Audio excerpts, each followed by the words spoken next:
blacksmith, a creator, Velka vomits bile that destroys the physical world that Menace creates. And this creature drops several items. The first one is the homeward bone, connecting this creature to the Taurus demon, to the Capra demon, and to the divine blacksmith. And now the symbol of the homeward bone, the remains of the undead, becomes slightly more complicated, as we can now connect it to Astora and the dark sign that was created here. And also the twin humanities, which tells us that this gaping dragon was pregnant with a child. And it also goes to tell us symbolically that Velka was pregnant with Menace's child. Or she had had children with Menace at some point.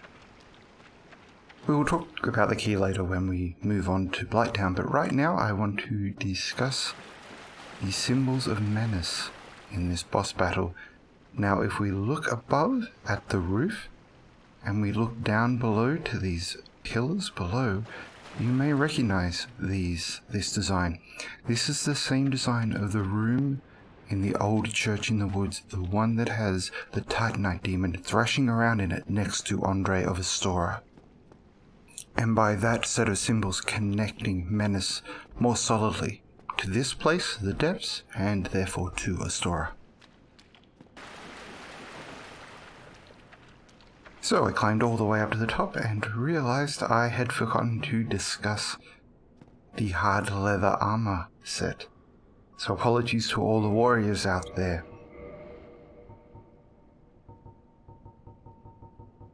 Notice here we have a standard helm, which is named differently to the other items that are part of the hard leather armor set. This is the starting equipment of the warrior. And it is here because it is symbolizing Menace.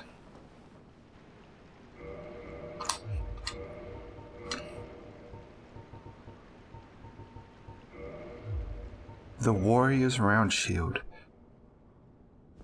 Menace was not just a great architect and a great blacksmith and a great everything else, he was also a great warrior. And that is what's being symbolized here by calling the symbol of this place, the shield that we bought from the undead merchant, the warrior's round shield, and then associating it with the Menace here.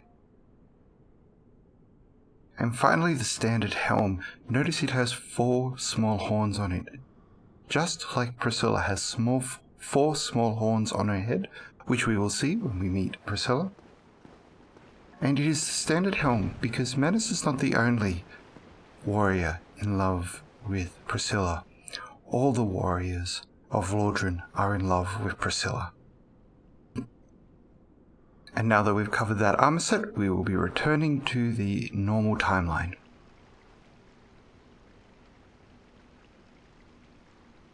So what happened to the city of Astora?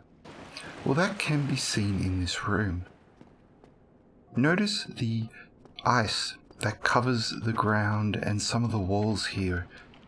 This represents Priscilla and represents what was wrong with Astora.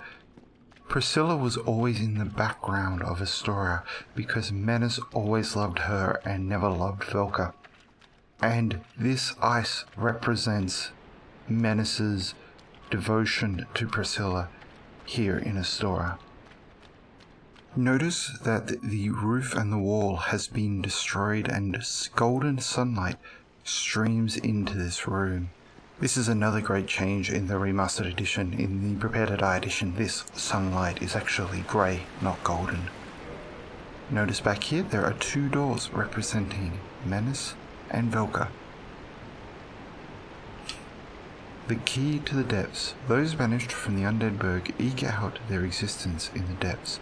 A damp lair with no trace of sunlight, nearly half of the depths form a perilous, flooded labyrinth. In any community, a few bad apples are sure to exhibit insatiable greed. If they were turned undead and banished to the depths, would they reconsider their ways?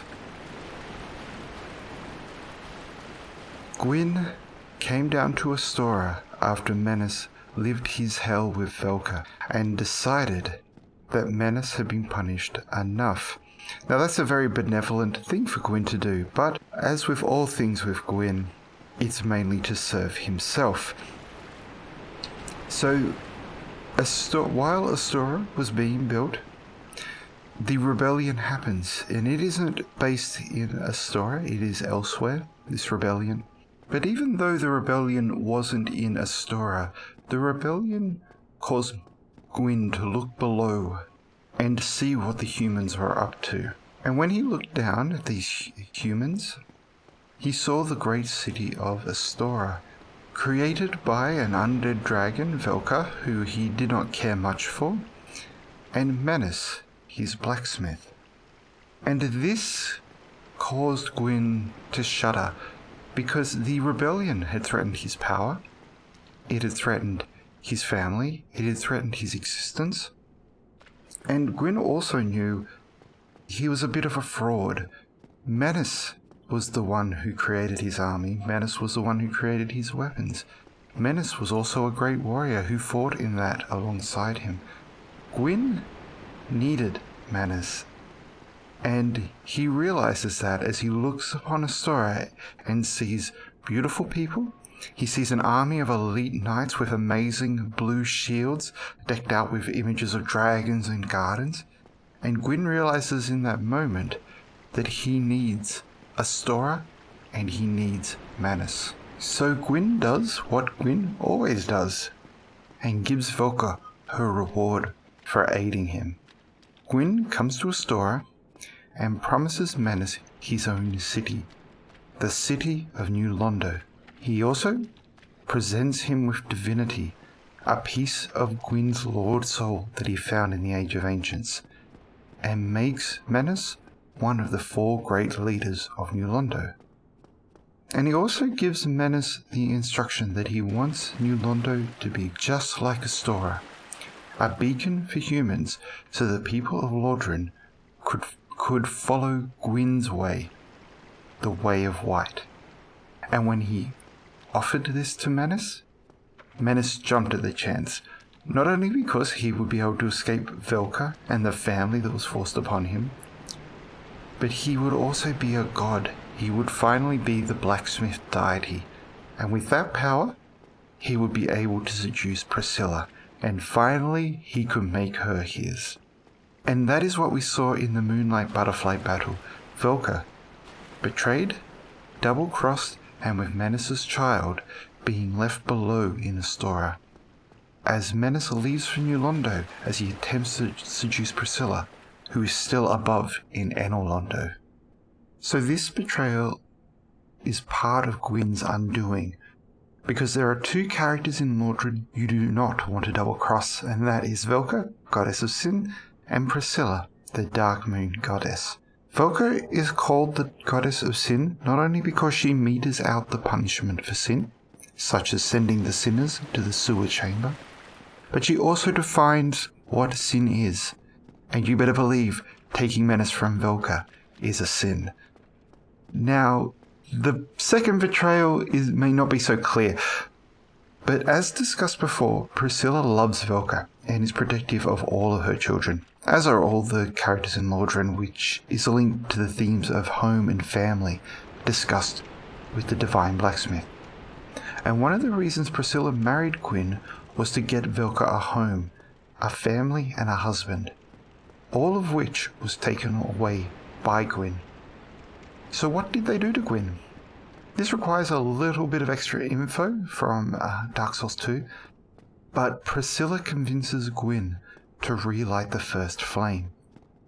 Though Priscilla isn't known for her arcane knowledge, the knowledge of that ancient sacrificial ritual is known by Velka, which can be seen in the item descriptions of the Ring of Sacrifice, which we don't have yet, but we'll get later on.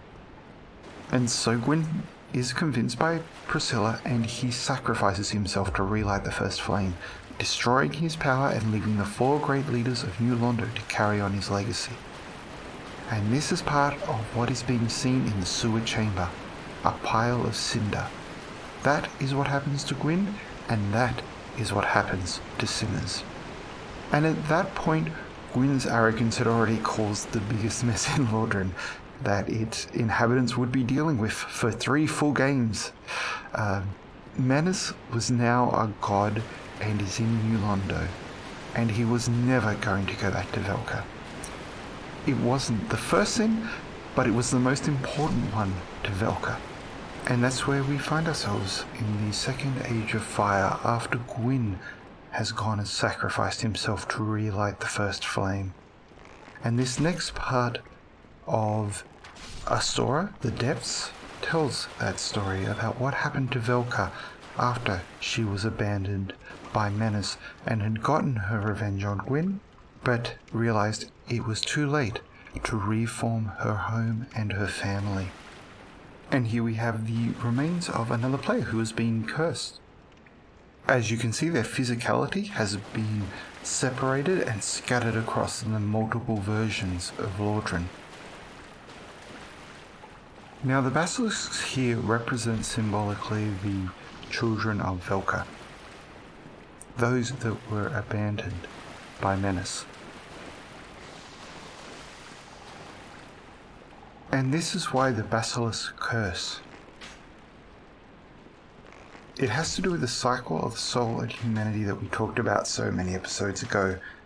And just to remind you that the curse, what the curse does, the curse kills the player and takes away half their health permanently.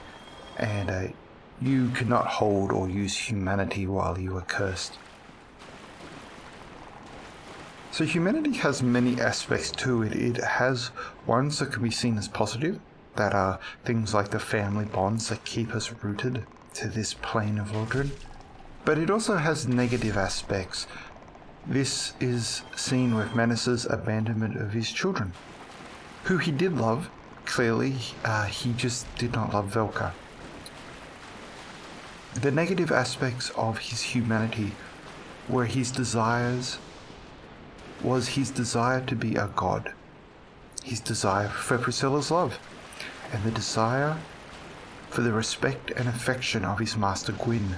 These were all part of Manus's humanity, and what drove him away from his children.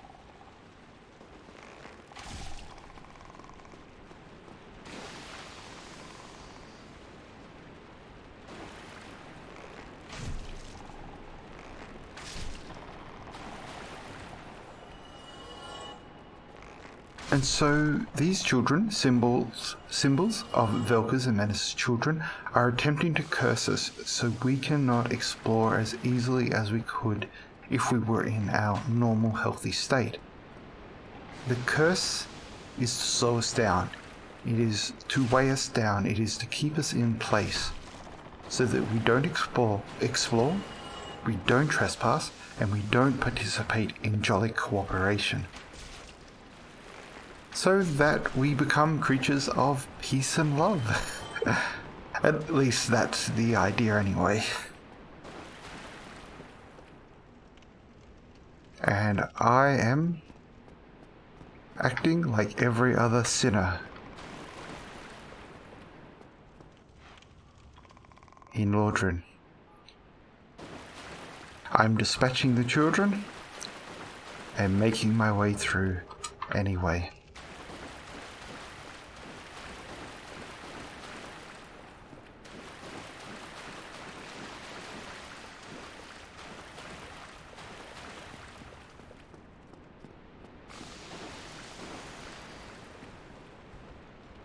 And that is part of what it means to be cursed, and why 50% of your physicality vanishes. It requires you to move extraordinarily cautiously and slowly through Lordran, so that you do not get dispatched. It is in a way very similar to the peace being represented by the miracle we saw in the Darkroot Garden.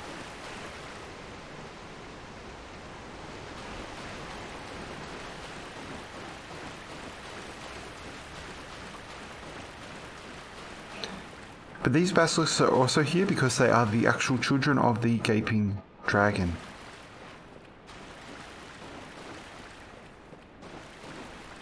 And that is why we got twin humanities, as that gaping dragon is giving birth to these. Whoops, I was supposed to jump over that.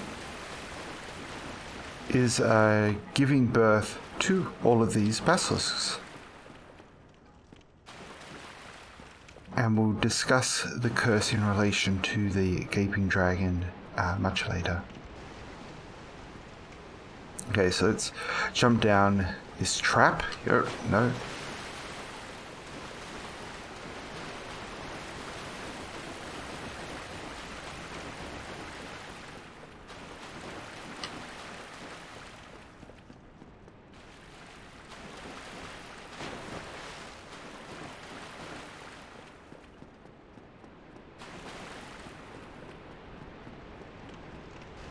There we go.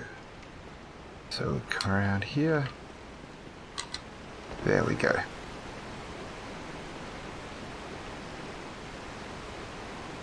Trapped all the way in the dark, locked away here. Humanity. The thing Velka prized, the thing Manus had. Falling down into a pit. The ring of the evil eye. The ring of the evil eye. According to legend, this ring contains the spirit of the evil eye, a dark beast which assaulted Astora. The strength of the evil eye does not waver, and HP is absorbed from fallen enemies. So the ring of the evil eye is a very interesting ring, and this is one that I am very nervous about my interpretation of. I know I say a lot of things assertively, and that's because a lot of what I'm saying gets backed up elsewhere, either in Dark Souls 1 or in future Dark Souls games. Kind of like the black leather armor set reinforced the ideas about the undead church. This happens with a lot of the things that we're discussing here. The ring of the evil eye is a little different, as it seems to stand very much on its own, as it is the only place where this beast is referred to. And that's not to say that it does not appear elsewhere. It's just that I haven't seen it yet. The one thing I've learned from Dark Souls 1 is you spend a lot of time not seeing things, and then once you see them, you wonder how you never saw them before. And I'm sure that the ring of the evil eye is no different. And I feel like its true nature is probably hidden somewhere in Dark Souls 2. And there are a few of these open-ended questions that I still have about Dark Souls 1, and I'll bring those up as we go along. But right now we'll just stick to the ring. And this ring is very interesting because it's in all three Dark Souls games. So clearly this Beast of Astora is important to the entire trilogy.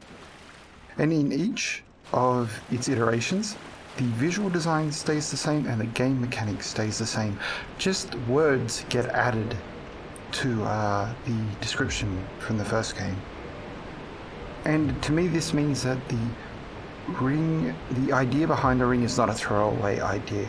The idea behind this ring was in place from Dark Souls 1 and continues to be important to the Dark Souls trilogy as the story continues to be told. So this is my working assumption of the Ring of the Evil Eye, and I believe it is about the birth of the primeval serpents. And to explain this requires images and item descriptions from the other Dark Souls games, so I'll be bringing some of that forward as we discuss the Ring of the Evil Eye.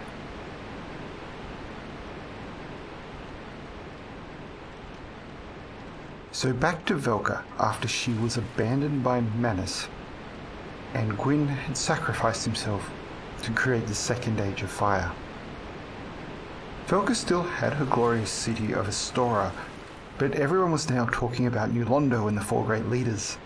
Their amazing dark race, probably not called that at the time, who kept the peace, the amazing art of the Dark Hand, which was used to contain sinners, and their overabundance of humanity, and the great architecture built by Manus, the blacksmith deity. And as this happened, Velka in Astora fell into a depression, and she ate those that remained in Astora one by one. And as she ate and ate and ate, she became overloaded with their humanity. She became overloaded with the dark. And as she became overloaded with the dark, it came together and formed a caduceus, which burst out of her. Now, a caduceus is a two-headed serpent from Greek mythology, but it has its roots going back to the gods of Mesopotamia. And if you've ever been to a hospital or a pharmacy and seen a healing staff there, the two-headed snake that is wrapped around that staff, that is a caduceus. So this caduceus bursts out of Velka, and this can be seen more clearly in Dark Souls 3, where as you move through the tutorial area of Dark Souls 3, you'll come across a creature where a serpent will burst out of them. And I believe that represents the fact that the world has become overloaded by dark by the time we reach Dark Souls 3. But I probably shouldn't get too deep into Dark Souls 3 as I'm only going to get myself into trouble. So this idea that the ring is connected to the primordial serpents comes from the item description in Dark Souls 2, where it states if you peer too closely at the rare stone that forms the eye of the ring, things that writhe and stir come into focus. Also, the stone of the ring forms what looks like a serpent's eye. So this caduceus seems to have formed Calf, who is mentioned to be in control of the Dark Wraiths, and Fram the Kingseeker, who we will be meeting later. So this caduceus, which burst out of Velka, was a creature of pure dark, like the vagabonds we discussed in a previous episode. This creature eventually went wild and destroyed Astora. I think that the creature would have had a visual appearance similar to the Hydra that we saw down in the Darkroot Basin.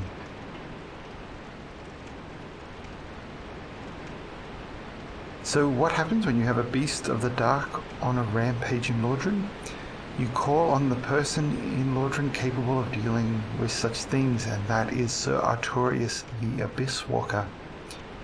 And Artorias' involvement is suggested in the Dark Souls 3 version of the ring, where the beast is said to have been defeated by the sword of one most noble, Artorias being unmatched with a great sword. Now, on the primordial serpents, there are actually 5 caduceuses, and Fram and Calf seem to be this particular caduceus.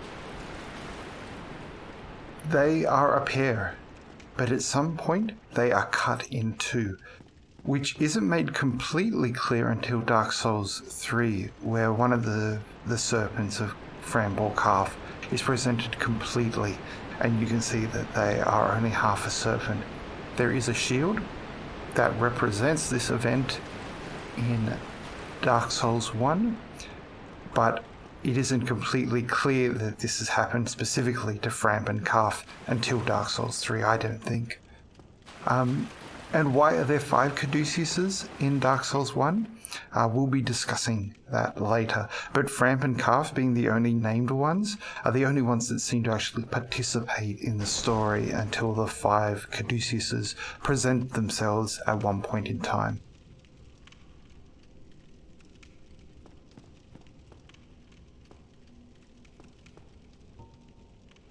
And here we have Domhall of Xena. Look at this amazing armor set. Just a mass collection of symbols.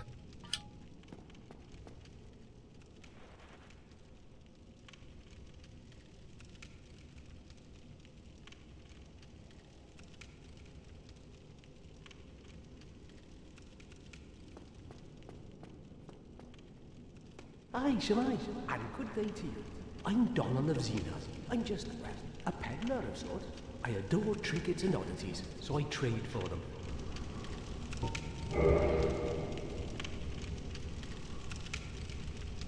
Domhall of Xena, the happiest person in Lordran.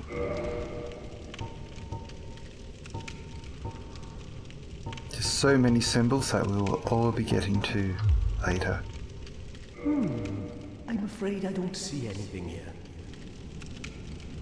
He's also a very mercurial character, Domhall of Xena. And so he will not help us until we've purchased enough items from him that he feels like giving us more information. Well, that is a shame, but no matter. No, not to worry. Come back again. I'm always available. Not every trade was meant to be. There'll be more in store for us someday, sometime. And as you can see, he's very relaxed. Because this is the perfect world for someone like Domhall of Xena. And unlike the other merchants who get very angry when you don't purchase anything from them, Domhall of Xena realizes he has plenty of time.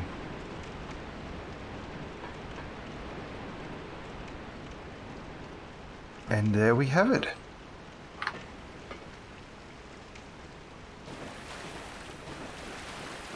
The lost city of Astora, Velka's city, where women were royalty and men were nobles, where women ate the flesh of men, and men were their obedient lapdogs. The city where Velka became beautiful by feasting upon humanity, reversing her hollowing and becoming beautiful just like her mother. The city where Menace was bound and tortured in his own personal hell, sent there by Gwyn in a power play to acquire Priscilla, the Dark Moon goddess. A city where Menace and Velka had children, but when Gwyn came with a promise of divinity and also a chance at seeing Priscilla and possibly seducing her, Menace abandoned his family in Astora and went and founded Gwyn's city of New Londo, built entirely upon Velka's ideas in Astora. And during all of that, Menace was also marked with the dark sign. And if you would like a more visual representation, a more easily decipherable set of symbols, and if you have access to Dark Souls 2, you can see all of this being played out again in the Earthen Peak area of Dark Souls 2. And if you've ever wondered why, when the creators of Dark Souls did their anthology of areas at the end of Dark Souls 3, why did they choose the Earthen Peak out of all of the areas in Dark Souls 2? Well, now you know why. The Earthen Peak represents Astora. This is the place where Gwyn made the big mess that everybody else had to clean up. This was where the giants crossed the sea. So that will be it for today's episode. Next week we will be going down into the catacombs and meeting Pinwheel and covering another large chunk of time just like we did today. Hope to see you all then. Bye.